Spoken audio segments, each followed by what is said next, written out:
So I didn't say it was garbage. I said it was overrated. no. The way you disrespected it.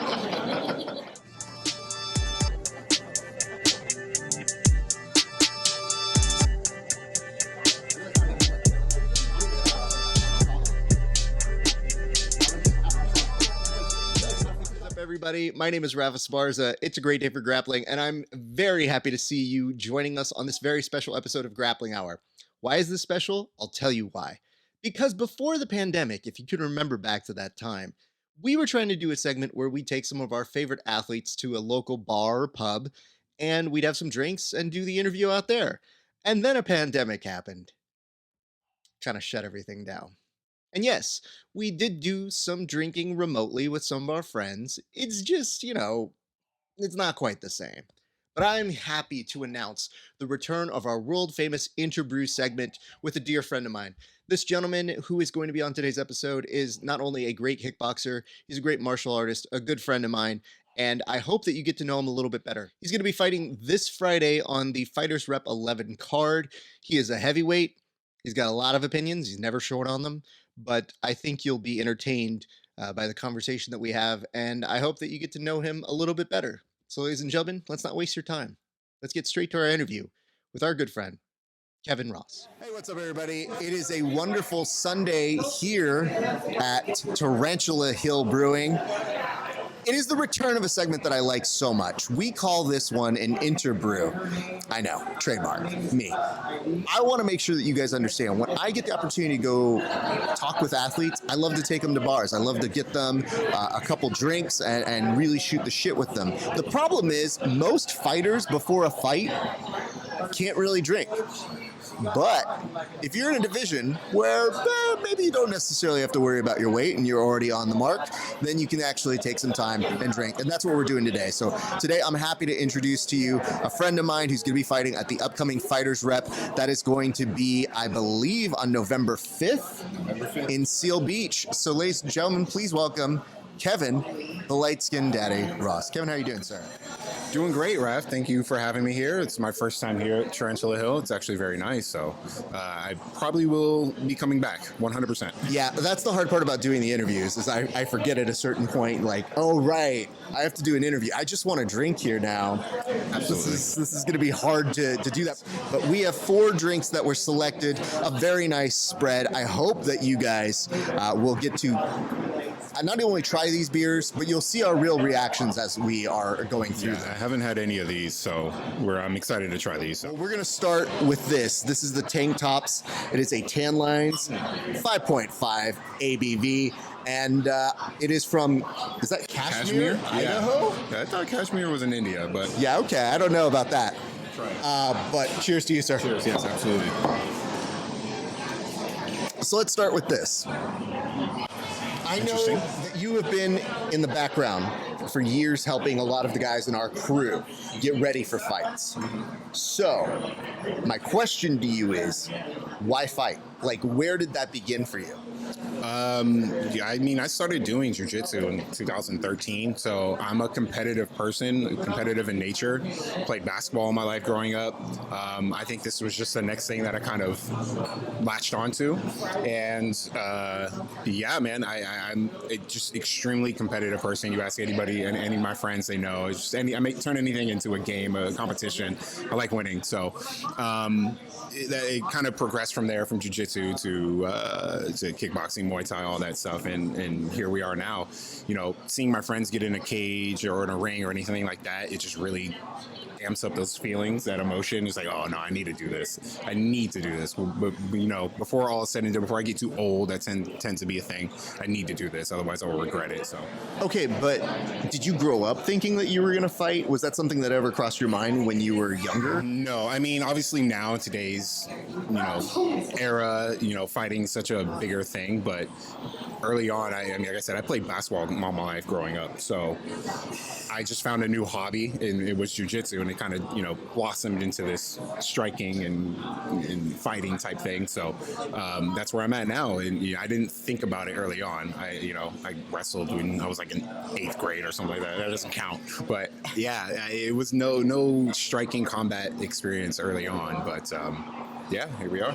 I mean, but you took to it pretty well, like just the way that you handle yourself in the gym. And when I mentioned that you were a resource for a number of people, you really have been in fight camps with so many of our friends, our mutual close circle of folks. So it's not like it's just been 1 or 2 years. We're talking multiple years. So what were the holdups then? If you were looking to fight, like what was holding you back from fighting at that time? I think a lot of it was just a commitment, just committing to this thing. Obviously, fighting, you can't half-ass it. You can't be 1 foot in, 1 foot out. That's how people get hurt. But I think it was just commitment to it. And then I found the time to be like, okay, if I'm going to do this, let's, dive in the pool, both feet. Let's just go. And helping friends, I love helping my friends out. I love being that training partner. Whatever they need, I'm there for them. And then fighting in itself is a little bit of a selfish sport. You have to be. And I kind of took that road. It's just like, okay, if I'm going to do this, I need to think about me. I need to try this. I need to do this. So sure, I'll still help out my friends, but when it comes time for me, I'm focused on me. So wouldn't have known any different. I thought you maybe might have taken a break. You might have come back because when I started hanging around these guys, I knew of you, but we didn't really know each other that well. And then it just became like, oh yeah, no, he's been doing this for years. And I go, I don't know. I've not seen this man. And then I saw your work and I go, oh, that makes sense. Okay, yeah, no, I can see why he's very helpful for them. It is hilarious though when you see somebody like Milton, who is not your size, being like, oh yeah, he's a huge help. And I go, how? Did he pick you up from school? Like, what is it that he's doing that's a big help to you? I think for I think it's just like maybe like a different body type. Maybe you're going against especially for Milton, all of you guys, if you watch this, you know who Milton is. A main arch nemesis of mine, yes. They should be familiar with him. Yes, absolutely. I think in general, I always think it's like good to go with people of different body types, not just somebody that is your size or whatever. Obviously, maybe it's 100 pounds difference is a huge thing, but it is a strength thing. Okay, now you really got to work on your technique, whatever skill that you're doing. It has to be a technique thing. You can't just be stronger than the person, and that's something that I found myself doing, especially is being a bigger guy. We like to just power up a muscle out of things. No, let me work on the technique of stuff. So, in any way, I always like to help them, no matter the body type. I think everybody should train with everybody. So, of course, and I do appreciate like the bond that you guys have had. Like that has been something that I've seen that different gyms have, and everyone is unique in their way. But like Milton's in particular has been like, I wouldn't call him a fighter that's done. I think he's still active. It's just right now he's so hyper focused on y'all. But then if you see him sparred, it's like, well, he hasn't lost much. Yeah, I think Milton took some time off. I know he was super focused on like all of his, opening up his new gym, Mama Academy. I think he was super focused on that. And you're starting to see it now, even like talking with him or training with him. He's kind of getting that itch to get back in there. And I can't wait for him to get back in there because, again, like I like helping my teammates and helping, I say teammates, it's more like family, especially Milton. We met at a gym previous to where he's at now, and I followed him just because we vibe like that. And I can't wait to see him get back in there. It's gonna happen. It's only a matter of time. Yeah, it's for somebody like him. When he starts teasing it, I just send him like, most people should talk you down, but I'm always like, yo, you should go. I'm like, oh yeah, 100% do it. Absolutely. Yeah, like, dude, why are you not fighting right this second? But I love that about y'all's team. I would ask this though, because now it has become so ingrained in your lifestyle. What has become the most addicting part of it? Most addicting?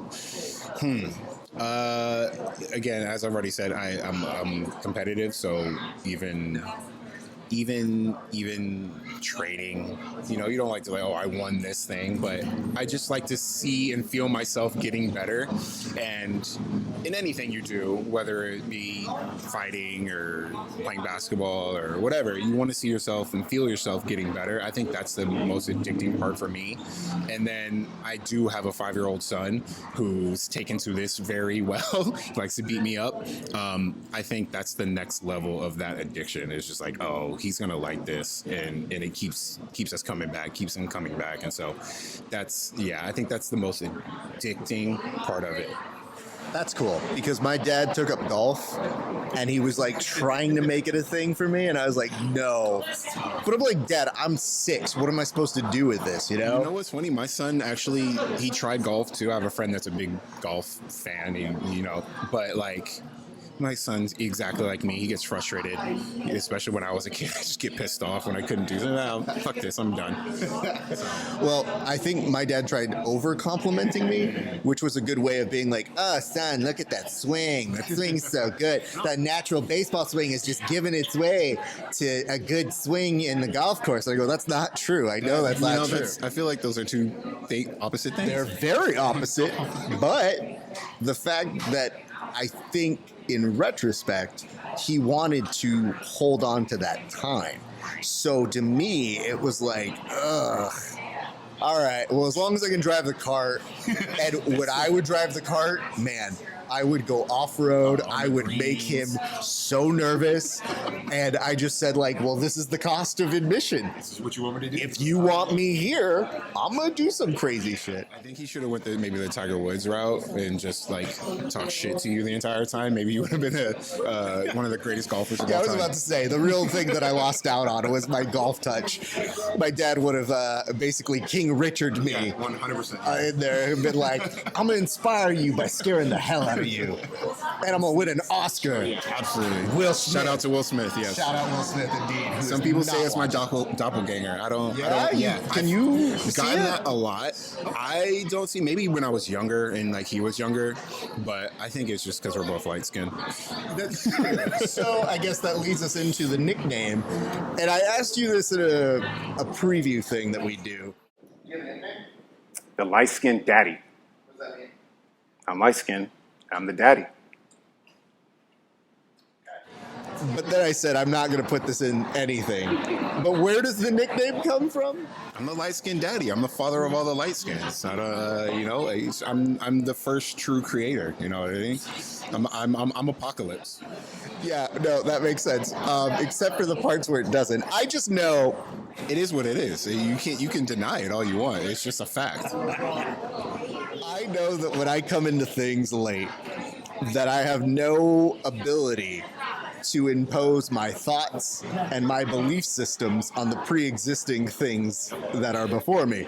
But when I showed up and they said, his nickname is the light-skinned daddy, and I said, that is a good draft one. What is his real nickname? And they said, no, but for real.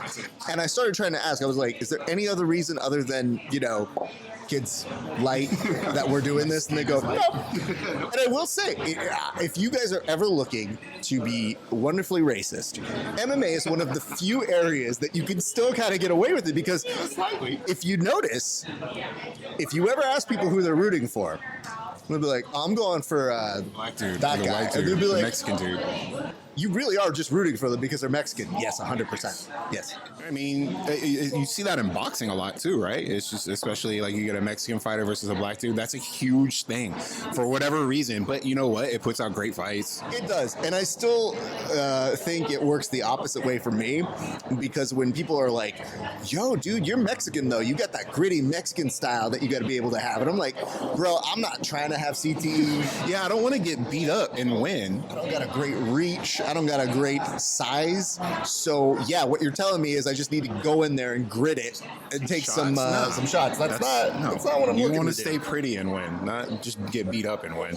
You mentioned that you're highly competitive, and I don't think I've really experienced it until maybe I want to say within the past couple weeks, because we're very friendly and it's a very cordial, I'm rooting for you, you're rooting for me sort of a thing.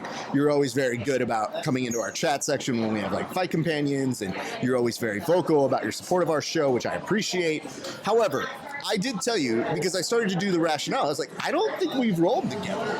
No, I don't think we have. I mean, even when we first, like you said early on, it was like, oh, we know each other at a distance, like, oh, I've seen him around type thing, and then, kind of friendship buds from there. I feel like you caught me on my way out of jiu-jitsu a little bit. On my way out? Yeah, on my way. I say on my way out just because I haven't really grappled in a long time, but like, yeah, maybe our paths just never crossed. It's funny because we're always in the same place at the same time, whether it be open mats or whatever. It's just never happened. I always feel weird, and this is nothing against you, but like asking people that are like smaller, like, yo, let's roll. Like it's a weird thing. It just feels like the big guy picking on a little guy, and it's not like that. Yeah, I don't know. It's very interesting now that you bring it up. I think about it. Like, yeah, we never rolled. It's so interesting. Yeah. And I have a policy, especially if you're a guest on my show. I do try to extend an invitation of, I would like to roll with you. I always try to be very friendly. Obviously we are different sizes, but I'm used to that because so many other people are different sizes in there. Right. So it's not like you just turn down things. I'm being like, ooh, sorry, I have a weight limit. Isn't that what Jiu-Jitsu is for? The little man to beat the big man? Isn't that how that started? So in theory. I'd like to revisit that phraseology a number of times. So I guess what I'm getting to is your competitive nature, which is that I told you, I was like, hey man, after you fight though, I would love to get some rounds in. And what did you tell me? I'm retired from Jiu-Jitsu. Well, you tried that, and I was like, that's not an acceptable answer. Like, you can't be fighting and kickboxing and doing all this martial arts nonsense and just be Retired like... from Jiu-Jitsu. Yeah, I'm retired from Grappling. So then I told you, I was like, yo, man, after November 5th, I'm going to give you a couple days, then we're going to train. And I could see the real taste of the competitiveness in you come out, yeah. was when you just go, oh, you can get it anytime. You can definitely get it anytime. And then you threatened to heel hook me, and I said, I'll give you $1 if you can do that. Do you think that I can do that though? No. I might have thought of and that's not me being competitive or anything. That's how I feel. Okay. I mean, listen, I just like the fact that you said that to me, and I've mentioned this a couple times. You might be joining this family. I don't know yet. But my wife and I have famously said that I'm not hyper competitive with people. So I like doing these interviews because I like understanding a very competitive mindset. Right. Except that there's about 10 people in my life that I'm hyper competitive with. And I'm talking, no, set up another game of Monopoly. No, now we're playing I was going to Candyland. say, it's usually people that you're closest with. Yeah, of course. 100%. One of my best friends, Lance Bush, Black Ranger, me and him, anytime we spar or anything like that, it's, I've known him for over 10 years. We're trying to not necessarily maybe take each other's heads off, but we're going. We're going. And after it's love. But it is, I don't know if I can explain this in any better route, but it is very much in the Professor X Magneto reign of we're competing against each other because they're different body sizes. So it's not like Lance is your size, but at his size, he's like, no, let's go. And he's got great skills. So I love the shit out of him. But I guess what I'm saying is because I got to experience it firsthand, is that I'm looking at you and you realize the whole time I'm talking to you is I'm saying, logically, this can't exist until November 6th after you fight this fight. And you're like, no, we can go now. And I go, you're so competitive, you're dumb. I'm not going to put... Yeah, no, I mean... Because if I do accomplish my goal of heel hooking you, not only would you have to not have this fight, but then you would have to give me $1, which I know doesn't sound like a good transaction rate, but I would frame that $1 and I would just bring it up casually to remind you. Hold that against me every chance you got. I know that.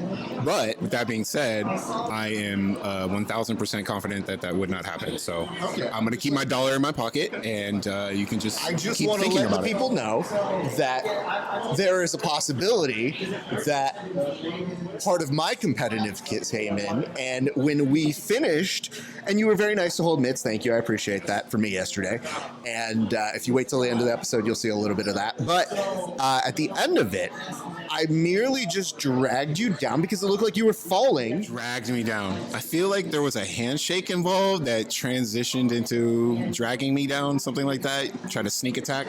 It is not a sneak attack if the person is over 220. So at that point, it is not a surprise to anybody. It is mostly evening the playing ground. You know what? I will agree with you on that. That is fair. With that being said, you went in for a friendly handshake. Yeah, good job. And then it transitioned into like a half single leg takedown. And I was like, oh, okay, we're doing this now. So I was taken by surprise. And the dumb part is, you can stop at any time. Oh, no, but we just talked about my competitive nature. Absolutely not. I'm talking about the competition nature, but I also know you got to fight in 2 weeks. So not only do I know that I am now kind of in the round with you, but I also know that Milt is probably walking around. So what did you go up and tell Milt a little bit later? That Rafa assaulted me. It was assault. Yeah, exactly. So I went over the top with it to make it dramatic. it's just Milt gets told that, yeah, I attacked you like a random thug. Like, you went to go tattle on me and just be like, I was just being normal and helping. Never mind the fact that I went along with it. We're going to ignore that. Could have stopped at any time. And I looked at him, and the worst part is, and I don't mean to talk up my jiu-jitsu game, I won't do those things, but I did have your leg. Yeah. But nothing happened. If I'm not mistaken, Because you have a fight, you idiot. What? And you know what you said to me as we were doing it? You said, do it. Yeah, I did say do it. Yeah. You were like, I said, yeah, take it do right it. now. Uh-huh. And I looked at you and I said, you were, again, so competitive, the logical part of your brain that should say, I'm fighting. Somehow you say, uh-oh, you turn off now. Goon mode go. Yeah. Here we go. Yeah, absolutely. And you know what? To Raf's, credit, I maybe have said, hey, just do it anyways, knowing he wasn't going to do it because I was going to fight. Well, even in general, I mean, he's not an asshole. He's not taking people's knees off. But in general, you have to know that it is a good thing I do not have your gene. So if I did, we might have had a problem. This interview might not have even happened because I would have been, you have that moment in what I want to think is like almost like a Family Guy thing where something bad happens and we all take a look at each other afterwards. So it's like a cut-to scene of, oh man, that was really not a smart choice. That wasn't the best idea. You really shouldn't have done this. You can't fight now. I'm in a brace. I got crutches. Like, probably wasn't the best idea, huh? But what I'm saying is, I welcome rolls with you, but I have not put you into the 10 for the mere sake of our loved ones. Because what you don't understand is, when you become one of those 10, there is no turning back. Oh yeah, it's a full go mode. I completely understand it. There's a handful of people as there's motorcycles going by. Sorry, everybody. It appears the Fast and the Furious movie just had a quick little there. Biker Boys with Kid Rock. Run by Fruiting 2021. As I was saying, there's a group of people that you're... Dude, hold on. I want to make sure that everybody understands what's happening here.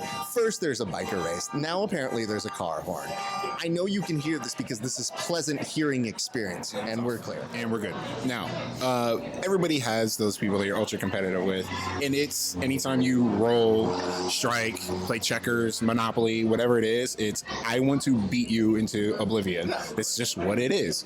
And if I'm in that, you know what? I think those are the people that are closest to you, and I welcome it. Okay, but again, that means we're closer. I welcome. I'm like, so I'm trying to put you in that wheelhouse of like just short of that close. So like you're in the family, but it's like, man, I'm adjacent. I warn you. Every part of me that you think is petty, you have not seen before. Every part of me that you think won't cheat, and you think that handshake is a problem, you're not even a good heel if you're not trying to do that. No, I lie and I cheat and I steal. Exactly. Shout out to Eddie Guerrero. Eddie Guerrero, R.I.P. indeed. Him and Salinas, the two things that we miss most as Hispanics. You wouldn't understand. You're light, not that light. Anyway. I would not understand that, but I did love me some Eddie Guerrero. It's fine. We gave him to the culture. We're going to transition to our second beer now, which is a Habit Collab. It is a hazy IPA. It is a 7.2 ABV. And this one says, what are these words? Motega? Galaxy. That says one. That is a word. That is some letters. So just so you understand, I can totally admit when I am illiterate. And I don't want to sell out the people here; they're amazing. But this is. You know how hard it is reading somebody else's handwriting, especially if they're writing fast. Yeah, I know, I get it, and I don't think they thought that this was going to be on air. I just want you guys to understand, as I try to make sense of these words, this is like Dr. Scratch. So, like, this is me trying to tell you what a prescription is and being like, I know this doctor very well. I'll What give you you. know is that it's a collab with the Habit Burger spot, and it's a hazy IPA. That's all we know. Cheers to you, sir. We're going to move on to our next round of questioning. Now that I do love me some Habit. is good. I do enjoy that a lot. So, cheers to have it. Yeah, Big absolutely. shout outs to. One of the things I do appreciate about doing this show in particular is we do get to give our real reactions to how it goes. Like, there's no hiding it. It's Nope. just you see me on air, and you'll know I'm full of shit if I'm doing one of those. Shoulders go up. Yeah, So good. It's so delicious. Putting extras on it. But this Habit collab, legit, very much appreciated. And kudos to you. So you are my first beer interview back in person. Do you know who the last person was? Would it happen to have been Milton? It was Milton. So I want to tell you now why I blame Milton. Is that at that version, it was me and him being like, this is a great bit. Oh man, we're gonna have to do this all the time. I'm gonna go do this with every major athlete. It's gonna be great.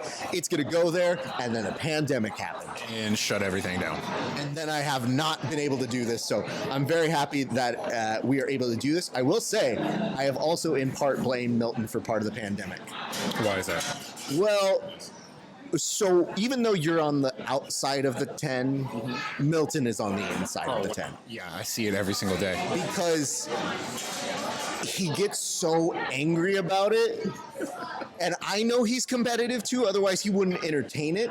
But there are days where he'll get so angry, he'll just go away from it. And I go, oh, he's so angry Which about means you it. gotta poke it more as a natural heel. Can't stop. Oh, It's of course so not. fun. And then seeing him get like all like angry from inside out character, just like flames bursting and me being like, this is great. I have made this About the chaos same happen. size as an Inside Out character too. He is, absolutely. To scale, He is actually. my child, yes. You know.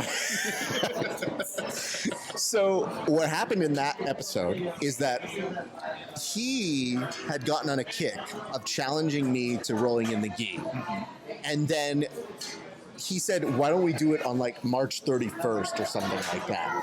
And everybody had to go inside of their house. I think actually it was like March 23rd. So it was within the 2 weeks we were supposed to just be at home chilling. Setting a date right now on air.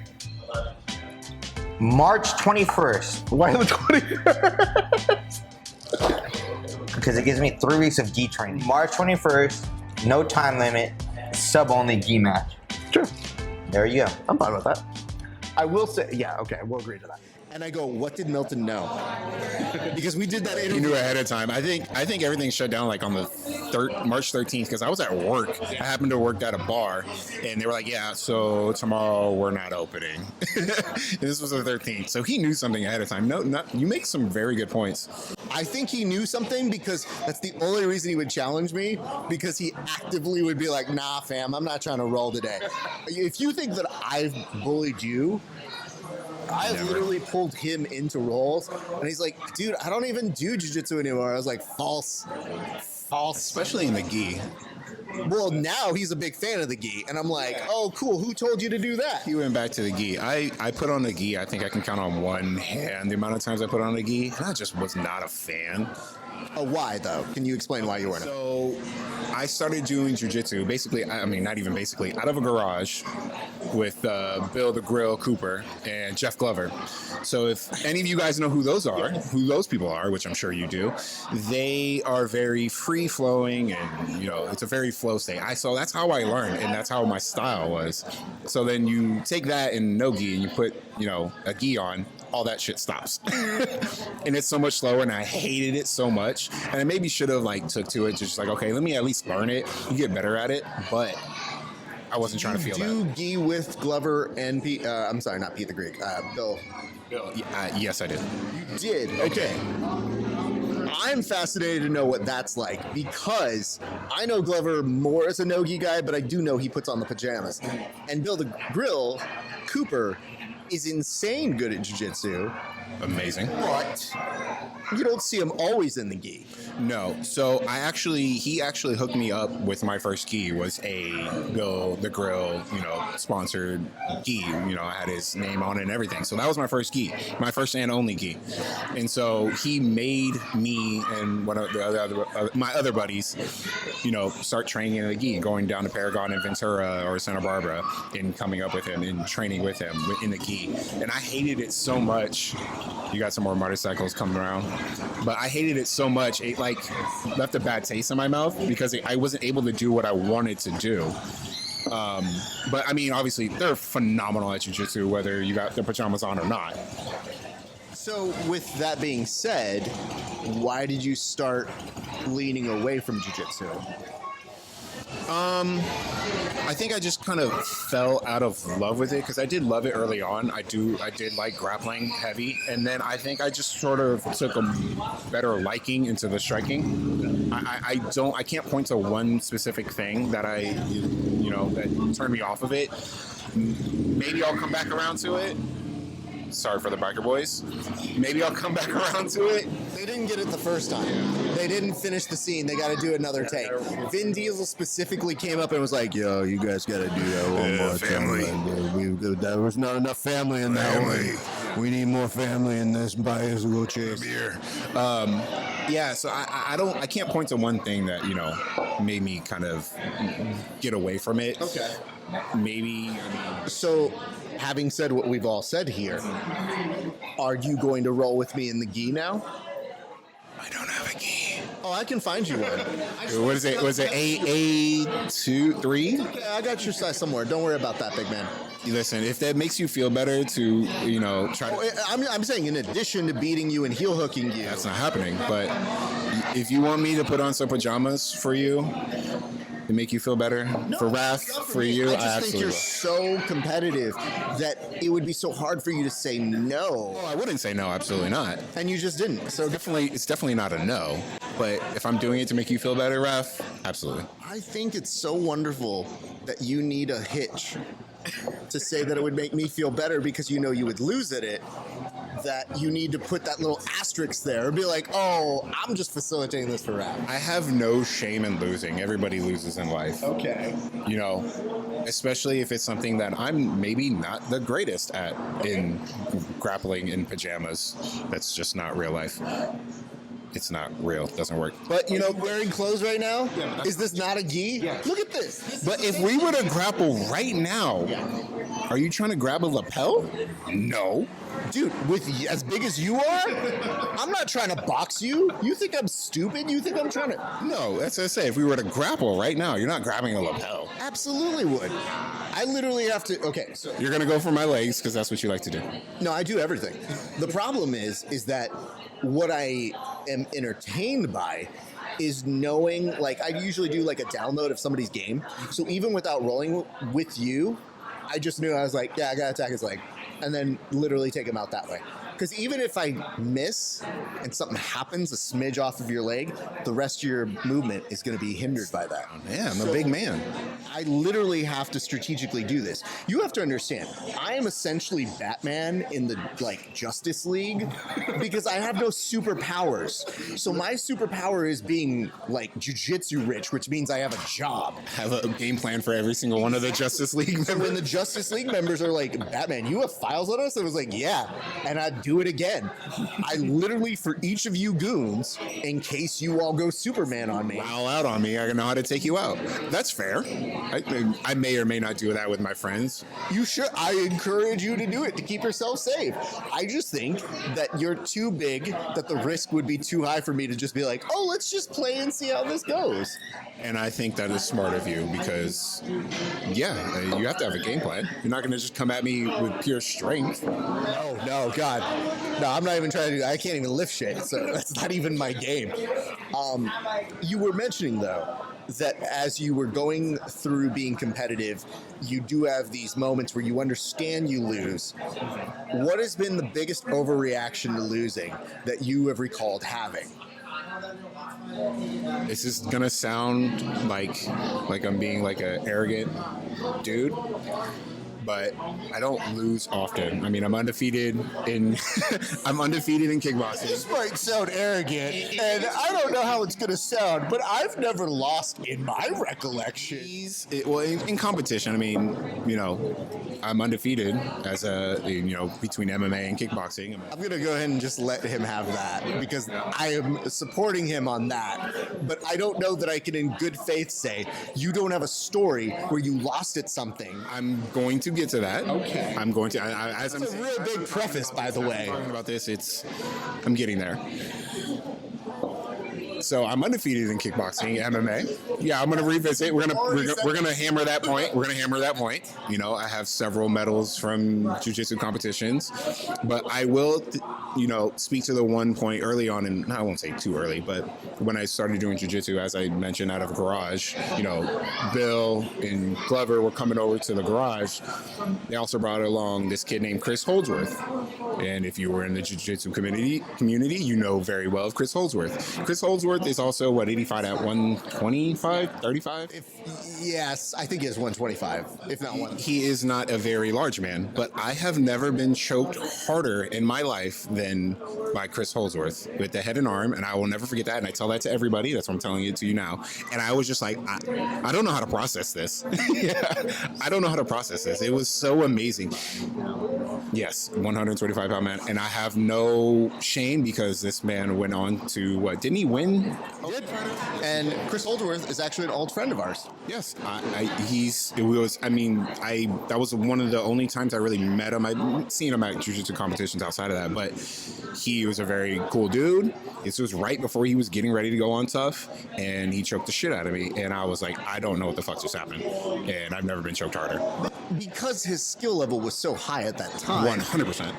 Why does that take precedence as the worst reaction to losing you've ever had? Because my ego was hurt. I'm 6'4". I mean, at the time I wasn't as big as I am now, but 6'4", 200 pounds, and I'm getting choked. Yeah, obviously was a lot better and still is a lot better at grappling than me. Were you in like a car just sitting there being like rolling? But again, it speaks to my competitive nature. Like, I in my brain couldn't process the fact that this smaller man just dominated me, and it was just like, at the time I was like upset, but like you look back on it, you're just like, oh, I respect it. That's fantastic. I love Chris. He was really the one time that we got to roll, it was fantastic. I learned a lot at the time, but you talk about like the bad reaction. I take losses as well as you take your wins, and you kind of have to. But in that moment, I was just like, yo, what the fuck?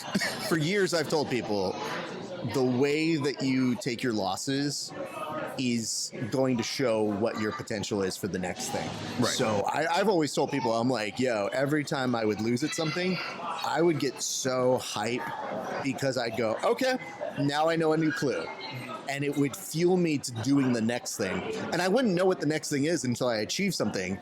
And then even then, you may not recognize it as being the reason you won. You might just go, oh, I won because I worked hard. It's like, well, everybody worked hard. Yeah. But what was the little thing that made you say, like, under no circumstances was? That's why they say L's don't mean like a loss. It means like a lesson. I kind of subscribe to that feeling. I think you kind of have to take in those losses because, yeah, it's a loss. Okay, take that feeling and like live with it. I love this. It's very nice. You're definitely in the spiritual YouTube realm of, hey, losses are great. You guys learn from them. I mean, I don't lose because I'm undefeated, but like whatever. I want to point this out though, which is that. So people may not have you on social media. My favorite show every year without fail on Twitter I know where this is going. is watching the meltdown happen when the Saints play, because it's like you don't have to type those things out to people. You can keep it all in. No, you can't internalize that anger. If you're a Saints fan out there, you know what this is like, the ups and downs, especially right now. You have to let that anger out. You have to let that frustration out. And at the end of the day, when we win, it's all good. Everything before that is forgiven. But during the game, when Jameis Winston's throwing stupid passes, you're going to get angry. But when you win, we forget all about it. Move It's on. also quite glorious to watch. I think there's a video of you dancing, and you're not afraid to dance, it's fine. But there's a video of you, I think, at your happiest with other Saints fans. And you're just vibing in a way that, like, I've never seen him in this mode before. 2 years ago, 2019, I went to New Orleans for my first time. I've been a Saints fan since 06. Reggie Bush was drafted to New Orleans Saints. I was a big USC Reggie Bush guy, and that kind of just took off from there. I went to New Orleans for my very first time, 2019, with my girlfriend. We went to go see the Saints versus the Cowboys. She's a Cowboys fan. I'm sorry. For her. Yeah, I understand. She has a problem. No, she's over here. Yeah, she's over here giving me a look right now. She's made choices too. You know what? She's actually a secret Saints fan. Don't tell anybody. She knows more Saints players than Cowboys players. But we'll move on. Okay, I'm gonna let you guys know this. If he died by the time this video makes air, just know he lived a good life undefeated at MMA, but apparently not against his wife. So just to let you know. I've taken all my losses against her. Absolutely. So we went to New Orleans for the very first time. New Orleans is a great city, phenomenal people. I wanted to go back. Pandemic kind of shut everybody down. So when I was out there, they have this like courtyard that leads into like the stadium, and it's just a party. If you've been to New Orleans, you know what it's like. It's a party. You got the hurricane slushy things, you big 32, 64 ounce things. You get hammered off of one. And I was just feeling myself. I was vibing. The Saints were about to go beat the Cowboys, which they did because it's the Cowboys. And I like to have fun. I like to dance. You look like you were having a great time, but Best. like it was the most relaxed I've ever seen you. And you're not a tense person, but you definitely were like, you had that look in your face that's like, I'm drunk, but I love this. This is my jam. Thank you. You need to go have one of those hurricanes. It's like a slushie with all of the alcohol. And I had one. We walked around the stadium, and by the time we got back to the starting point, I was like, oh, I may or may not be drunk. Let's go get another one. So hey, it's New Orleans. What are you going to do? I mean, it is what it is. You know what, though? You celebrated appropriately. Absolutely. So I'm proud of you, and I feel like you did it the right way.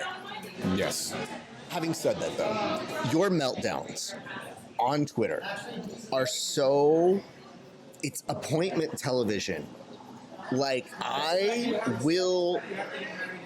actually sometimes don't even do it live. I'll wait until after when I know the result, just to scroll it and go, oh, let's see how this progressed, because I know it didn't go well today. Oh, this is great. Go through my emotions. It's so good. This popcorn is good too. Yeah. I guess the question is, how long have you been a Saints fan, and why are you a Saints fan? So as I said, growing up, being in LA or sports teams in general, LA isn't necessarily the greatest sports fan. We didn't have football teams for a long time, and if we did, you kind of knew it was with them with an eyesight of, we probably will leave you. 100%. I mean, it's LA sports fans in general, with the exception, I think, maybe like hockey. Like they're not the best. So growing up, I didn't have one team. I was more into players, and so I was a big fan of USC with Reggie Bush and Matt Leinart and all the boys over there, and I watched them. So 2005, 2006, because it was the same year that Drew Brees came from San Diego. The Saints drafted Reggie Bush, and I was like, I like Reggie Bush, and he's going to the Saints. I guess I'm a Saints fan now, and it kind of blossomed from there. They got Drew Brees. There were some rough years early on. We ended up winning the Super Bowl, our only Super Bowl in 2009. It was fantastic, and it just kind of blossomed from there. And I just found a deep passion for it. I found a deeper passion for football as a fan, and that's here I am now.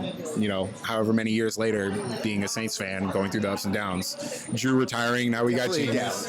A lot of downs, several ups. A lot of downs. We'll leave it at that. You had a moment where I think you were saying, after Drew Brees did retire, though. Yes. Were there tears that happened? Tears, no, but you know, that man gave a lot to the city. He was very great for the city. He was very good for the football team. You know, again, got them the only Super Bowl that they've had. So to see that man go off and, you know, continue his life. I mean, he was a young guy, he was like 41, 42. He's got the rest of his life. Football is such a small part. But, you know, yeah, it's emotional. You're just like, dang, you see this guy go off. He gave us everything that he had. And, you know, especially the last few years, you kind of see like, Drew, it might be time to hang it up. But he gave everything he had, and that's all you can I mean, I'll say this. I have a lot of thanks to Drew Brees for all the years that I selected him on fantasy football leagues. So even when y'all weren't winning, I still had good numbers to go off of.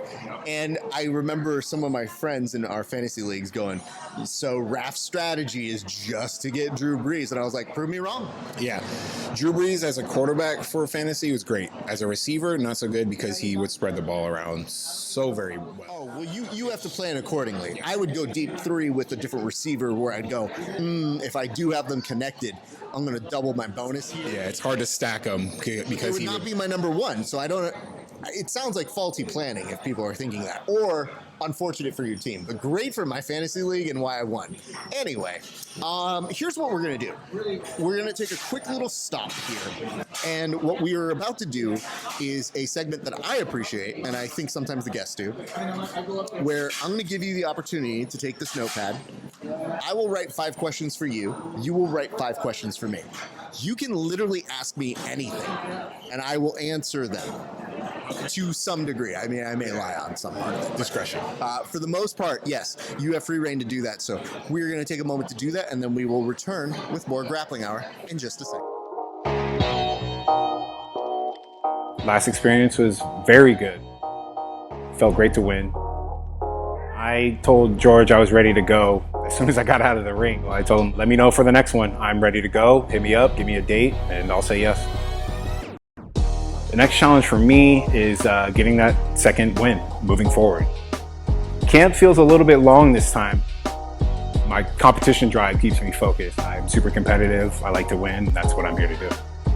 I expect something a little bit different. I believe my opponent's a little bit more experienced. He's taller, lankier, but nothing I haven't seen before. I think he's a little bit more of a Muay Thai type guy. I don't confine myself to one box. I use everything. I think I'm a lot to handle. Being the first win for our new gym, it felt great. The support of everybody, you know, everybody got to see what I did last time, and I think everybody's just excited to see what I'm going to do this time. It feels really good to have that much support showing up for my fight, and I love them for it. My son gets the most hype, yelling and screaming, "Oh, Daddy, do it again, kick him again," things like that.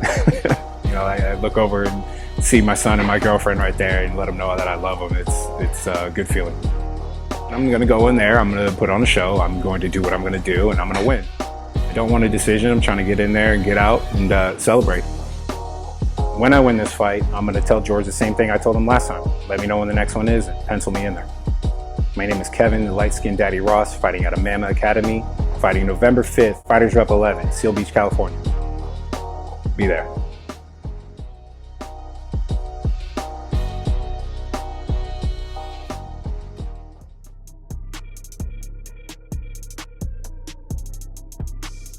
Premier athletes know they can only excel with Premier coaches.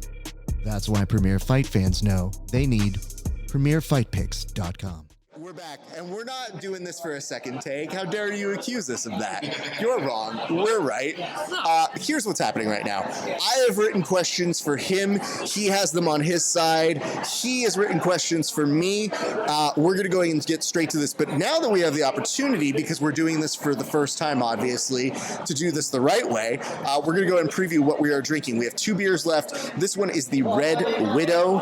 It is a red rye IPA, and it is at 6.66 ABV. Do people know? It literally says 666 on it. 100% does. I think it goes into the names, the satanic shit. Yeah, that's cool. I don't know. Turn into a demon after that drink? Oh. I'm just trying to drink some beer. I'm not trying to invite Satan into this podcast. Get drunk. Yo, but Satan, if you got good ratings, I'm with you, fam. So cheers to you, sir. I'm curious. Let's try this one. Yeah, okay, that's exactly how I thought it would taste. Interesting. That's not. Well, how do you describe that, though? I don't know. I've never tasted an IPA or a beer like that. It's different. It feels like they put some other alcohol in it, like an actual, like a liqueur or some shit yeah, like like that. a whiskey or something where it's like a little flavored, where I just go like, oh, what's that doing in there? That's not bad. That's like, I'm not mad at it. No, not at all. Okay, so what are we going to do now? We're actually going to go to your question. Okay. And let's see you look at this for the very first time. Can you explain your respect for Tyson Fury and why you see your game in his? Absolutely. So Tyson Fury is, in my opinion, the best heavyweight boxer of all time. You can argue with me on that all you want, but at 6'9", 300 pounds, moving the way he does, it's just outstanding. He actually can box. He's not just like a brawler, as we saw in his last fight with Deontay Wilder. You go back and watch his fights, he can box his ass off, and his footwork, and, you know, being someone that's big like that, and, you know, maybe not necessarily 300 pounds, but someone, and obviously not 6'9", but, you know, I look at that and I'm like, oh, I want to be able to move like that. I want to be able to box like that. I want to be able to, you know, have that skill. So, and then obviously all his background coming, you know, I think he was premature baby, and, you know, he had his addiction issues. He had his demons, we all do. To come back from that and then still be beating people's asses, like, that's amazing. Like, it's inspiring. You see other big guys that move like that, and, you know, I identify with that because I'm not just a big guy plodding forward. I don't do that. So I found, you know, deep respect for it, and, you know, I would love to be, you know, a fraction of that. That's cool. I also, I guess as a follow-up to that is, on this last fight, you said that was the greatest walkout of all time? The best. With the Roman, with the skirt. Oh my God. It was just phenomenal. Just a great walkout. Everything from the weird dancing dude that's half naked. I don't know what that was. That was the part that I was like, yo, I might be with you, but I didn't know that was the But you know what? It's you got to take it for all encompassing, you know. I mean, it gave jobs to people. So when I see that, I go, that dude might not be doing a ton else other than just being like, that job listing, hey, I need a guy to be weird. And the other thing is, I thought, like, the dude's getting a lot of camera time. Normally, you do this thing, you're out of the frame. Popped up first. Yeah, just all up in the camera. You're like, yo, what the fuck is happening right now? This is going on for a very long time. The walkout from the Roman gear to, you know, like he's like a Spartan going to battle. I love it. I love me some Gladiator. Well, maybe sometime in the future we will see you do something like that. Oh yeah, let me have a walkout. I'll show you something nice. Fair enough. All right, I'm going to go ahead and answer your first question, and I'm excited because normally I ask the questions. I asked some silly shit. Oh, I hope so. Who is your favorite interview, and why is it me? Well, we're not done here, so a lot can still happen. But I like that you're so competitive, even on your dumb questions to me. Yep. You're like, why I best is essentially what this question is asking. I am the best. My real favorite interviews are usually the people that you don't know, because I feel like it's a bigger uphill battle. And then all of a sudden people know them in 2 months. So they're like, oh, I've always known this guy. I mean, but I sanction them into different things. So there's usually the people you should know, the people who you do know, and then there's just a random assortment of people who are like maybe not the most competitive people in jiu-jitsu that just have a good personality and maybe give you really good highlights every once in a while.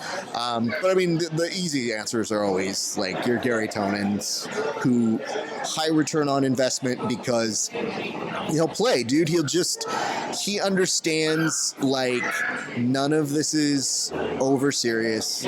Just take it for what it is. And there was an interview where I wasn't sure how he'd take to it, but I pitched him. I go, hey, I know you just competed and won, but we're going to treat it like I just competed and interviewed you, though, and that I won interviewing. And him and Eddie Cummings are both, like, he's interviewing me. Eddie Cummings is, like, fanning me down. And I'm like, guys, it was a rough interview, but I think I pulled it together in the end, and I asked some good questions for those guys out there. I really left it all out. And Gary was there, and the worst part is that interview got eaten by tape. It's part of the reason I hate tape. It's part of the reason why there's always multiple cameras, because Raph definitely goes all out, make sure he's got backups to the backup. multiple camera setups here, because I live in that danger. And even when I hear, like, there have been interviews, especially recently, where I hear one camera die in the corner of my ear and I go, uh-oh, good thing I've got 3 more. So I've prepared myself as much as possible. So if this doesn't happen, at the very least, we cataloged it in audio form. Interviews are supposed to get somebody that you may not know out there. Isn't that the point? Everybody knows about the top people. You know, you've heard the same questions asked the same ways, the same answers, da da da da. Let me hear about the person, like you said. Maybe that's not so well known. Let me see what they're about. You know, you gain new fans. That's why I appreciate this. Maybe you guys don't know me, but, you know, I'm not the biggest name, but here we are in the beginning stages of that. I mean, you also are a person who got 100,000 views on one of your fights, so you're not nobody. Right. Clearly, people like what you did. I also have a name that, you know, I share a name with somebody else that guys might know, Kevin Ross. You saw that he reposted that. Yeah, and I actually reached out to him, you know, just a quick back and forth banter. You know, he gave me, you know, like the blessings. Like, I'm glad to see my names keep going throughout the thing. I was like, oh man, I appreciate that, you know, try to do the name right. So yeah, so I share a name with Kevin Ross. You know, we might look a little different, you know, the weight might be a little bit off. One of my favorite things is when I tell people, I go, yeah, one of my homies is fighting on this card. They go, what's his name? I'm like, oh, it's Kevin Ross. They're like, you know that guy? Wait, what? No, a different Kevin. All right, second question, sir. Have at. Here. That's what we got here. Most overrated movie of all time. Ooh, you guys are not gonna like this, because when I read that, instantly, the number one movie that comes to mind, Godfather. Wow. Well, I'd like to thank my guest, Kevin Ross. I know it sounded like we had more interview to do, but this interview is done. So, okay, are you talking like you like Godfather 2 more than Godfather 1? Godfather 2 was a lot better than Godfather 1. Okay, absolutely. but Godfather 3 was 1, dog shit. we're not talking about that. Nobody brought that up. Ignore that. Godfather 1 is the standard by which pop movies give you pop culture. I totally understand the cultural significance of it. I watched it and I was like, did nothing Do for you me. like The Sopranos? I absolutely love Sopranos. Again, I understand that gave Tony Soprano the ability to live, to be that character. Of course, you would understand the derivative of it I 100% without get that. understanding the source material of where Godfather most itself, things come from. Do you like Goodfellas? love Goodfellas. I understand the cultural significance in the way that it Clearly you do. What a good The way to Sopranos, demonstrate that. Casino. What is it that you don't like about The Godfather? It's boring as fuck. Like, it's just like, there's not, like, I just don't. So Marlon Brando holding court does nothing for you. This man's acting skill. You mean to tell me that James Gandolfini is not doing a little nod to one Marlon Brando with the voice? James was better.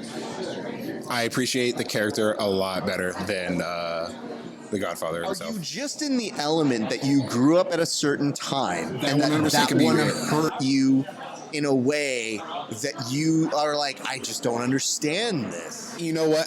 You gotta take that into account. Is that, okay, this movie came out, what, 70s? And it's just like, okay, I'm watching it now and, you know, today's day and era, and where content movies are just better. That still being said, I just was not impressed, and I don't get why. I didn't understand why it is so revered. Godfather 2, outstanding. Fantastic. Loved it. I I'm going to make a theory here. Do you like the interplay of, say, the splicing of De Niro's character doing his early thing, and then Pacino going in more into becoming the head of the family? I think that could be it. Maybe it's just giving with having the little bit of the backstory to it. Okay. It's just I prefer 2 more than 1, but I'm also not an idiot that says 1 is garbage. So I didn't say it was garbage. I said it was overrated. No. The way you disrespected it. Okay. You know what? I'm going to go ahead and bypass all of the comments that I have and just go to my second question. The second question says, who are your 5 top working comedians right now? This is hard because I love comedy very much. I was telling somebody, when you hear an athlete is funny, I think I told this to Keenan Cornelius. I said, they were saying that him and Josh Hinger were very funny. And I said, no, you're not funny. Bill Burr is funny. Yes. You guys are just amusing. Yes. I think Bill Burr is somebody who is at the top of the chain because every so often there was like a switch of the guard. So for a few years, it felt like, man, Louis C.K. before all this shit, it was like he was the best touring comedian. He's still funny. I don't give He's still funny, a fuck about it. but there's an era that you get as a comic that you just own it. And I feel like Bill has been somebody who, even when he's like, oh, I'm going to get these white women today, I go, uh-oh, I don't know how this is going to go. And even when he does, and he lands the joke, I go, you did it, man. I want to acknowledge something in terms of, like, Dave Chappelle has reached a jazz stage to me where I don't even consider him a contemporary comic. I consider as somebody that just goes there when he smokes a cigarette. I feel like this is his Miles Davis era of just being like, here's some stories. Yeah. Did you guys feel offended by this? And you go, oh, probably. Okay. He's got like more social commentary. Yeah. But it's like, how do you somebody that's never seen Dave and it's only seeing him now, like the younger generation who don't know him from, Killing Me Softly and all your early stuff, you don't know that he's actually like funny, like great joke writer versus now he's got more social commentary. It's hard because sometimes they cross the lines between great hosts and great comedians, and I think I am a better host than I am a comic. And there are times where I see now the delineation is you can be both. Before you had to choose one. But like, dude, I come back to it. Like, my hallmarks are always, even as a host, it's always Conan. Getting to work for him was great. Getting to work for Jay was great. Getting to work for all these legends where you go, oh my, I'm surrounded by people who make people laugh. And oh my God. If I were to go a little bit broader though, I've always appreciated people who can just invent shit. So I have immense respect for some peers and some friends. Lori Kilmartin, who used to write for Conan, one of the best compliments I ever had on one of my late night shows that we used to do, she came on and she's like, this is fucking amazing. And to have like somebody that you're like, I revere your joke writing, you're so fucking good at this, was like, their opinion. She was like, yeah, and you understand late night, which is its own weird decorum. Bye, biker boys. Biker boys. Take 19. More family. It's hard too because there are some comics that I love sometimes, but not all comics that I love all times. So, for example, if Eddie Murphy were to walk into this place right now, he would be the funniest comic. You would just look at him and go, okay. And there's a reason why. Is because you look at him fixing this. The reason why is because when Chappelle, Rock, all these guys get around him and they go, he fucks us up. You gotta step back and let him do his thing. And Eddie is very quiet. So Eddie, that's something that I relate to, which is when I'm around other performers, I don't need to be showy. I think even amongst you guys, even though you all have like interesting, loud personalities, even though I'm more on camera or stuff like that, I take a seat back because I just like to observe. Let everybody go. And I let everybody do their thing, and when I need to come in, I do my thing. But I also think part of that is because of Jiu-Jitsu and sometimes people look at me like I'm supposed to have a one-liner, and I'm like, I'm a guest. I should not be doing jokes. I'm going to take a pause because you asked for 5, and that's immeasurable. But I would definitely put like Eddie, Lori in there, Burr, all of those people, because to me, the people who always make me laugh are folks like that. But I feel like there's 1 or 2 I should shout out, and they're just not coming to me yet. But 5 is god awful because you're asking me for 5 other people that I'm like, I might have worked with those people. They see this, they're gonna be like, "Yo, like your favorites or whatever. I mean, those are essentially them. Yeah. But again, because I have worked with them, it's like you asking why me not favorite. no, I will be your favorite. So that's just what it is. You were until you had this garbage Godfather answer. Me versus Milton. I'm assuming that means you. No time limit. In the gi, who wins? You know what, Raf?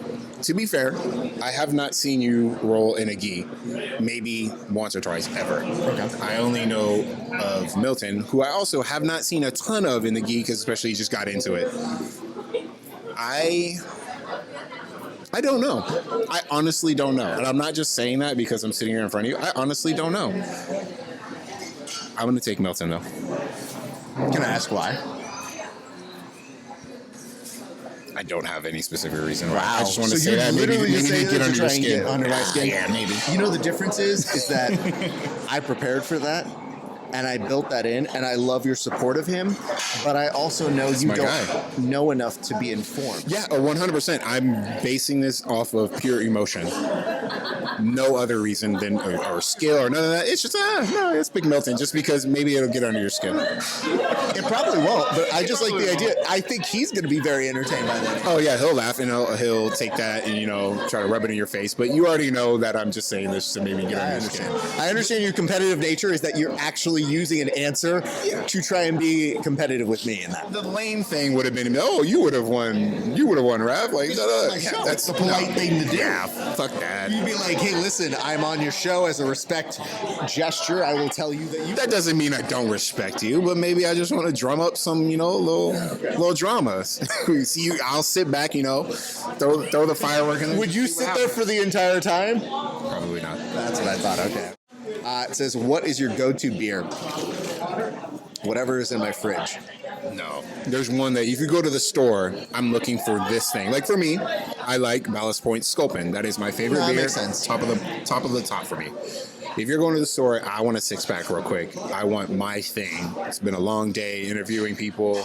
I've been doing jiu-jitsu, choking people out. I like the idea of me being like, God, Exactly. Yep. so many Glass to the interviews, forehead, so everything. tired. Yes.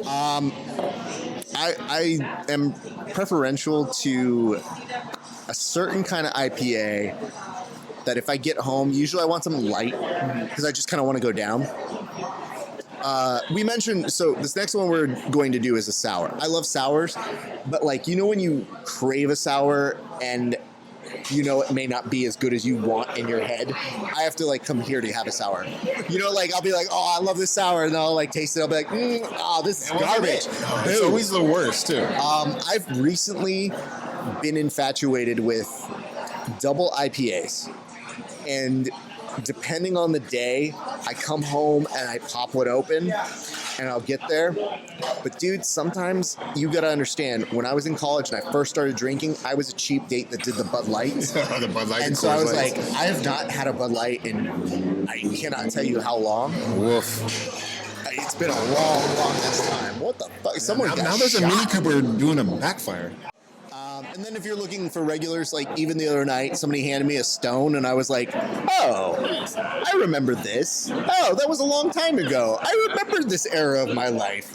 Thanks for that. Yeah. And somebody goes, because I go, do you have any other beers? And they go, no, it's Stone. I go, then this is my favorite today. Were you at the Comedy Store? Because every time I go to the Comedy Store, that's what I get. They got Stone. That's all right. I'll take it. Best singer of all time. Okay. What are we talking? Okay. I feel like there's a lot of caveats Open to interpretation, sir. Singer of all time. I love me some Freddie Mercury. Phenomenal voice. Okay. You didn't think I was going to go with that, did you? Nope. I mean, it's disrespectful to some other people, but okay. But his voice is just Amazing singer. I think the thing that you're looking for me to do is just try to go back through old catalogs. But I grew up, I'm only 33 now, so I got to go a little bit different. Michael was good. MJ was good. Hold on. You just said Michael was good. Michael was good. Okay. He was fantastic. I think you have the quality of his answer where he's like, Michael was okay. No, that's how you're interpreting it. Michael. He was good for him. It's like, MJ, you know, you need to go okay, back hold and on. hear some of his acapellas, my friend. Okay, let's just do this. I'm a really big fan of Jennifer Hudson. Okay. Her voice, literally, I will listen to her sing and it'll just give me a tear in my, just her voice. Lady Gaga, you can feel how you want to feel about her voice. I've heard her sing live just by herself in a hotel room, conference room. It's fantastic. What were you doing at a conference room with her? I work in hospitality, and she was there performing for some Grammy people, whatever, in like a conference room, and she just started belting out words, and I was just like, this is fantastic. It was beautiful.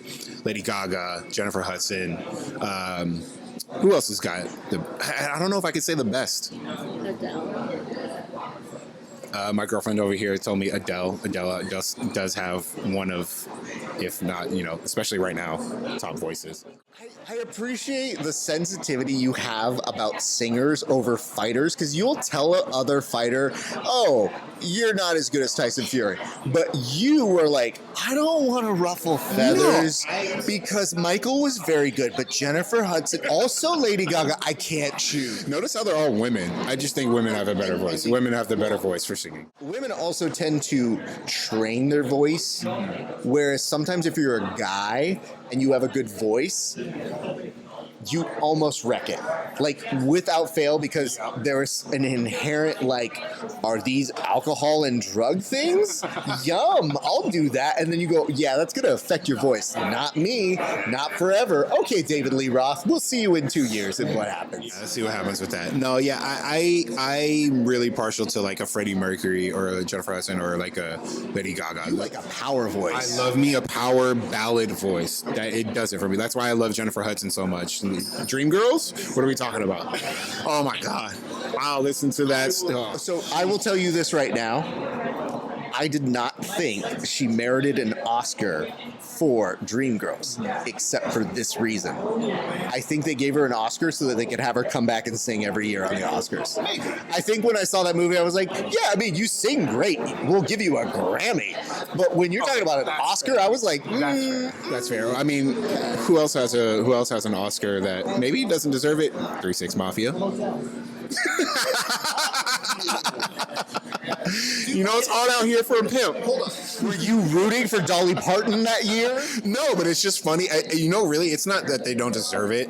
It's just the hysterical, like, 3-6 Mafia on stage at the Oscars, accepting the Academy Award. I want to caveat that with this, which is my favorite moment is Taraji going on stage to sing the hook live. And I don't know why they did this on the live broadcast, but she's hitting the hook and she sings it and it's great. And it's hard to sing live in front of people. I want to make sure people know that.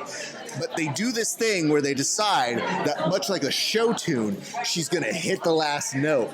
And I don't know if you know, but the last note usually goes along with the word, and the last word is her going, 'cause it's hard out here for us.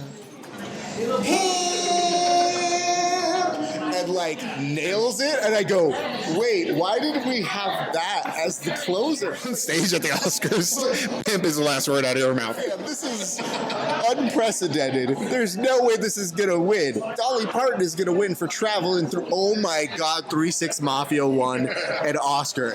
And 3-6 Mafia on stage, Juicy J on stage. It's amazing. bless them.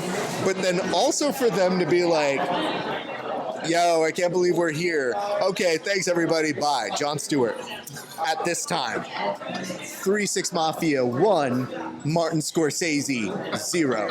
The next movie Martin Scorsese directed, they gave him 2 Oscars. You need them all. What was the next They movie? needed to double check. The Departed. Phenomenal movie. It's just we got lucky because Marty could have put out a movie where you go, that's an okay movie, but we're going to give you an Oscar.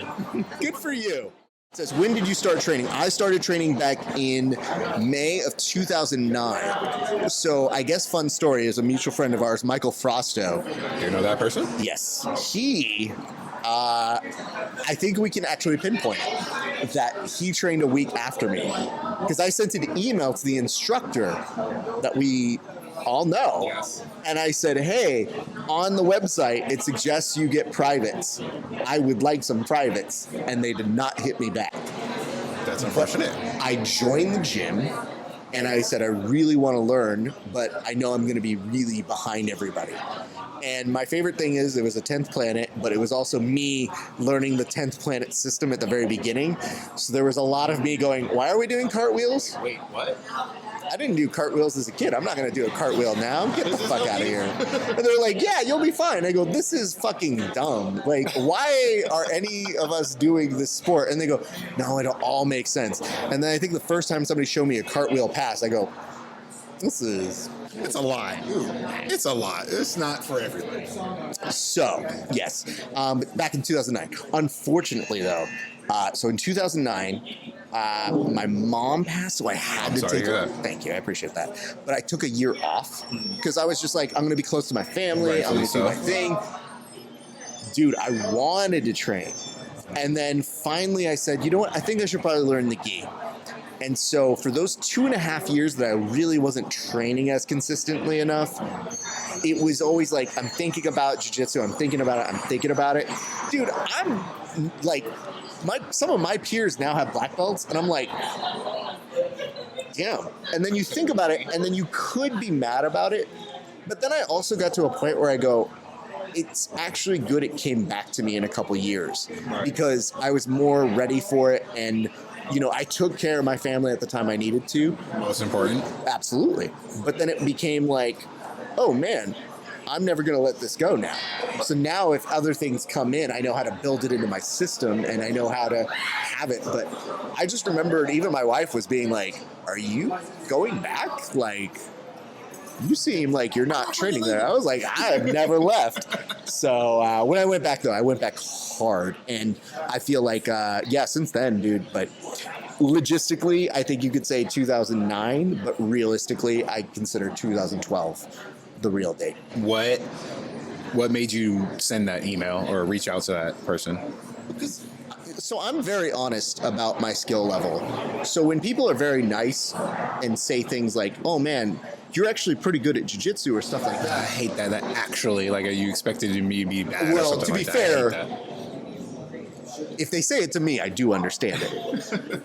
I don't think anybody expects me to be good, and I don't expect to be good either. The difference is the relative use of the word good is when I know what good is. So when I've seen it with really good athletes that I've said, oh my God, this guy's competed, he's like this, he's like this, he's like that. Your value of good I go, is... no, those people are good. Much like Keenan. Keenan is not funny. Bill Burr is funny. It's the same respect. So it's like, even when like you're holding mitts for me, I'm like, I'm learning. But if somebody asks, have you boxed before? I'd say I've taken classes, but I would not put myself at a skill level that is adequate to that. Gotcha. Okay, that's fair. All right, well, yeah, now we know. Because I mean, I've known you for a few years now, and I never knew where it kind of started. Everybody's got their own starting journey and their own reason. Like for me, like I remember watching UFC 100 at a sports bar, and they had flyers on the table like, "Yo, come try jiu-jitsu." And me and Lance Bush were like, "Fuck it, let's go next week." My knees all scraped up from the mat, you know, those mat burns that suck. And that's where it kind of started from there. You know, like you said, you took some time off, I took time off, and then ended up in a garage with my buddy and Bill Cooper. I guess the weird part about that is before I was living in Illinois and Kentucky. And when I lived in Illinois, I wanted to train because I was watching back in 2005 and I said, oh my God, I really want to learn this. I want to learn the science behind it. And the minute I moved, they created a gym right next to me. There was no gyms near me at all. Then when I went to Western Kentucky and I was living there for a bit, I said, oh, I should look for a place. They go, the closest place is like 25 miles away. I go, okay. Now I'm interviewing people that are like, oh, I'm in Bowling Green. Yeah, we got like 4 or 5 gyms. Everywhere. I go, cool. Yeah. So, you know, when you see those guys who are new to jiu-jitsu and they kind of pop in and out, I have some sympathy for them. But I usually pull them aside. I was like, if you need to take time off, that's fine. you can always come back. Yeah, it's not going anywhere. It will be hard. It will be definitely be hard. I will tell you this. Yeah, I go from doing kickboxing and Muay Thai and all this stuff, and I do just a little bit of grappling, and next thing you know, I'm sore as shit, more sore than I've ever been. I'm like, yo, I forgot what this is like. This is not fun. That was the one thing you told me afterwards. You were like, I'm going to be sore after. I was like, well, you chose. Yeah, it's just not fun. This one is the Razzle Dazzle. It's a sour raspberry and blackberry. So cheers on this this should be last one. It should be interesting. Forewarning, I'm not a fan of sour, so let's see how this goes. Honestly, it's okay. This is going to be rough. I will finish this because I'm a gentleman like that. Not my favorite. So maybe you're feeling the way I'm feeling. It feels like they made a tea. And then they said, like, there's some alcohol in that. And I go, oh, is there? It feels like I'm drinking, like, raspberry sour juice. Or it's like a Starbucks drink that they were like, get rid of this, dude. Yeah, that unicorn shit that they had that everybody it was like all sugar, and they were like, yo, this is terrible. It looks pretty, but it's terrible. I will finish it because I am a gentleman. You're a good guest. It's not my favorite. I don't know my favorite guest, but you're definitely a good guest. The best one. It doesn't have to be your favorite, but I'm the best. I mean, you don't have anything to quantify that with. My pinky's up as I drink this, too. Yeah, it's very fancy. You live a very, very talented life. You have a final question in there, sir. Let's see what this is. I know what your last question is because you haven't gotten to it yet. And you know what this one is. And you know what this one is. Yes, I do. Greatest fighter of all time. Fighter or boxer, MMA, what are we doing?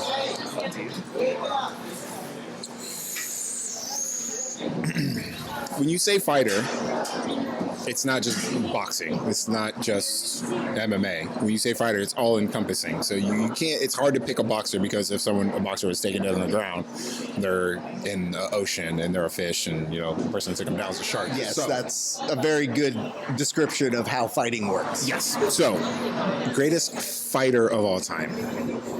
I think the number one, everybody's going to say, oh, Khabib, you can't find a picture of him bleeding on the internet. That's not fair.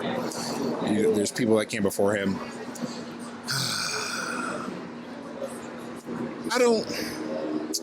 It's tough for me because I love boxing so much, so it's hard not to pick a boxer, someone like Tyson Fury, who I think is the greatest heavyweight of all time, just boxer in general.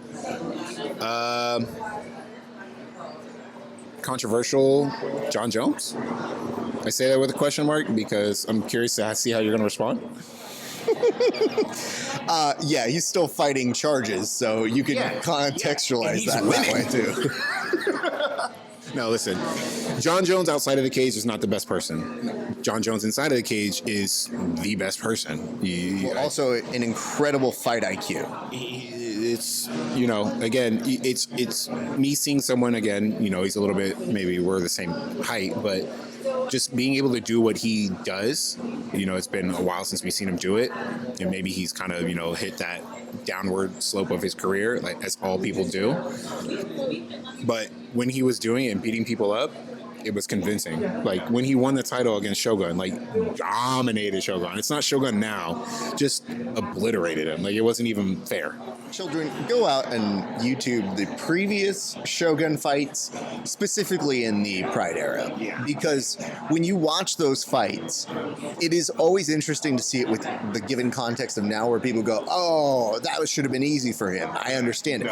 At the time, there were many puzzles that John Jones did figure out in real time. How old is he? 20 years old when he 21 maybe. But yeah, Shogun when he was a champion in the UFC, the light heavyweight champion, and John Jones went out there and just bodied him. Like it wasn't even close. And you realize that, oh no, this is the next evolution of a fighter. And what's interesting? I say that now, the evolution of a fighter. You're kind of seeing that now in like the heavyweight division in the UFC with Cyril Gane and like versus like a Francis Ngannou, who just got announced. Like you got your Francis, this big hulking figure. Francis Ngannou is a freak of nature, but then you have your Cyril Gane, who's also big but has technical skill, like distance from strike and everything. It's just curious. It's just interesting to see. But to answer your question, the greatest fighter of all time, give me John Jones. John Jones's body of work is his thriller. Is essentially what it is. So separate the art and the artist. All right, here we go. This is the last question, everybody. It is pancakes or waffles. This is the easiest question. I don't know why this is a thing. How would you be in a world that you would choose pancakes? I'm in that world. Okay. So we're going to have this out right now. Okay, cool. I see a shaking of a head over here. Why do you choose pancakes over waffles? So I think let me respond with this. How do you like your waffles? Do you like a crispier waffle or like a fluffy waffle? All waffles are good. Okay. See, I like fluffy pancakes. And I love a good fluffy waffle, but so often I find that waffles are like crispy and it doesn't do it for me. Are you having like Eggos? Is that the issue that you're getting there? But even with Eggos, you can control the crispiness. So you just turn the toaster off or pop the thing up. You can control that.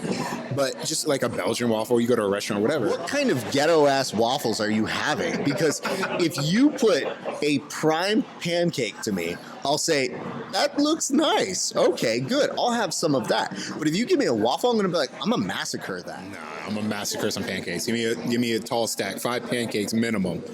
Smashing out, fat boy problems. So you're telling me, I understand that. Listen, I am one of the guests that can eat like you can. I want to make sure that when you say that, isn't there just so much extra stuffing and filling on the pancakes that at a certain point you go, I don't need all of this? I do need all of it, though. That's the problem. That's the thing. No. I feel like this is economy. This is a nice use of food in my stomach, and I say, I am filled with this, and if I am not, you know what I add? Fucking bacon. Oh, yeah, bacon. Yeah, for sure. Okay, we can agree on bacon comes. Yeah, bacon's coming with either waffles or pancakes, 100%. Also, I just realized I might have cursed. There was a child here, and I feel very awkward about this. I don't hear the F word once in their life. I know they're going to hear it at some time, but I think they'll get over it. They don't even realize the words that you're saying right now. I know, but you know what though? Their parents do, and that's the issue. Yeah, I'm sure they say. I want to point this out. When we were doing one of our preview things for his next fight, we're doing his talking heads, and I have to be very forthcoming with you. We'll get back to the waffles and pancakes debate, but I have to be very forthcoming with you. In order to get the best performance out of you, there is a certain way you need to be addressed. Okay. Have you heard me talk to you like that? When I talk to you, when you're doing those things? Oh, it was definitely different. It's different. Yes. What was your first thought when I literally yelled at you? Oh, Raf's in production mode, like he's in director mode. Like, yo, he needs me to do this certain thing. He's locked in. I respect it because I do need to do this certain thing. So I'll give you a little bit of a hint. When I have worked all these years with kids in speech, you learn that different personalities require different things. Yes. If I were to try a different thing on you, it might work, but it might take longer. Right. So for me, I know one thing about you is that you're competitive. So I have to use that against you to make you memorize something very quickly so that the actual thing is not you having a problem. It's now you trying to just do something that shows me that you're doing it. That I'm doing it rather than just saying words. I think there was a moment where one of our friends, when I used my big person voice, said, oh my God, Kevin looked at Raph the way that his son looks at him when he yelled at him. And I go, guys, I'm not normally like this. This is not what I do for fun. It's just we had a 20-minute window. When you need something done, you got to say and do what needs to be done. Absolutely. And I respect and I appreciate it because we got it done. And we did get it done.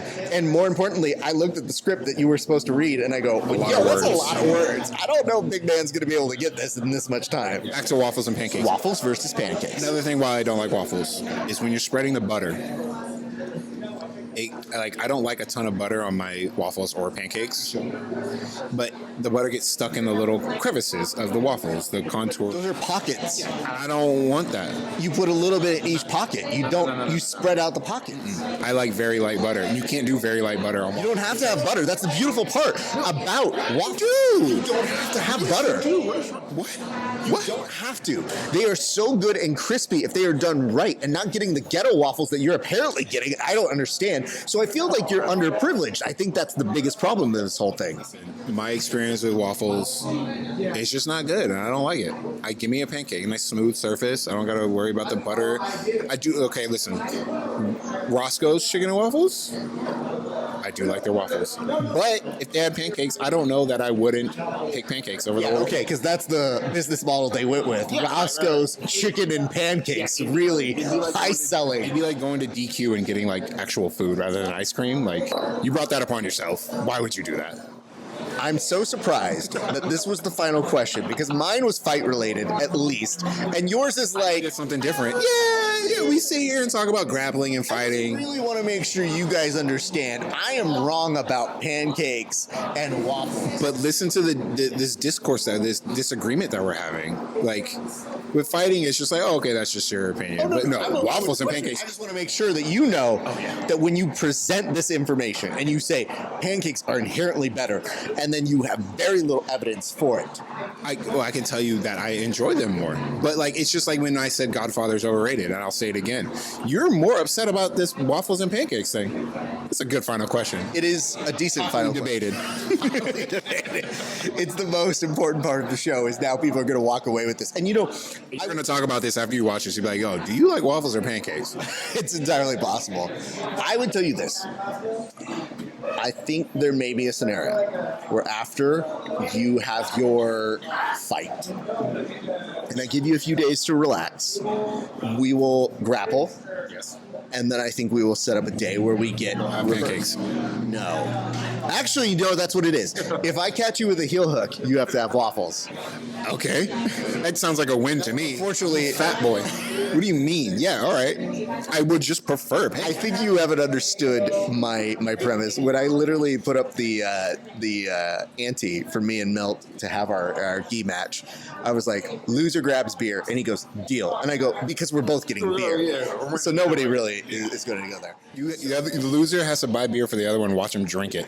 Yeah, it's like, oh, That would be better. That would be really better, but I don't subscribe to that kind of. You got to share it. I am very much an includer. All right, so as we round the corner here, tell the people where they're supposed to go. Where are they supposed to buy the tickets, and what are you competing at? So, Fighters Rep 11, November 5th, Seal Beach. I will be making my second fight with them. Making my second fight. Oh, we're having my second fight with them. Great promotion. Come out, see them. FightersRep.com. Get your tickets there. I am personally sold out, so if you know me personally, I do not have any physical tickets. But go get them online right now and make sure when you check out that you tell them that you're there to see Kevin Ross, Kevin the light-skinned Daddy Ross. Let them know. I'm going to put on a show. I'm going to go out there, get this finish again. Just if you go on YouTube, you can see me. You can see my first fight with them. You can see how that went out. Make sure you get your tickets now. Do it now, please. Do it right now. While you close out this tab, go. Well, no, they still got a little bit of other show they got to watch. But yeah, it's mostly this. When you're done watching this, go to FightersRep.com. FightersRep.com. I want to tell you this, man. It was so great to just be a small part of your last everything in terms of the Fighters Rep. I thought that you had a great debut. You put on for your team that is now at a new location. So Milton Arguello, his mixed martial arts facility over in Woodland Hills. Highly encourage all of you to go check that out. But you not only put on for them, but you put on for yourself, your family, all those hard years that you've been a great training partner for everybody else. I was so happy for you and what you were able to accomplish. And so I think that you should take a great deal of happiness in terms of your performance there.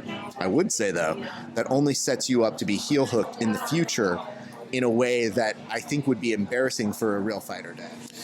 It's just crazy that you feel that way because it's just not going to happen, but it's fine, Rav. But yes, shout out to Milton. Shout out to Milton Arguello's Mixed Martial Art Academy, where they do more than mixed martial arts. Learn everything. I take my son there. He learns everything. Bring your kids, bring your wives, bring your girlfriends, bring your significant other.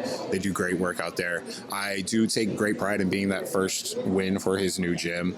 Again, I said earlier, I followed Milton because we vibe. I enjoy Milton as a person. He's a great person, great coach.